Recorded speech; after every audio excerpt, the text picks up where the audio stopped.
আসসালামু আলাইকুম গাইস, আপনারা দেখতে পাচ্ছেন আমি একটা চলে আসছি, একটা স্কুলে বা মাদ্রাসায় চলে আসছি। তো এই মাদ্রাসাটি 1940 সালে মেবি স্থাপিত হয়েছে।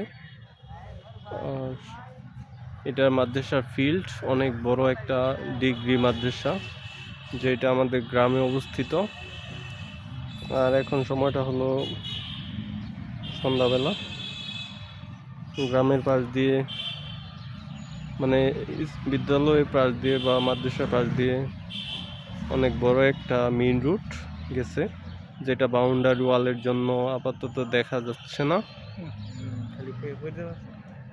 তো এইখানে জিদান ফটোগ্রাফার এর ভূমিকা বিশেষভাবে কাজ করতেছে, কিন্তু ফোনটা ভালোভাবে কানেক্ট করতে পারতেছে না, বলতেছে সেলফি স্টিকে। তো এই শর্ট ভিডিও পর্যন্ত, আল্লাহ হাফেজ।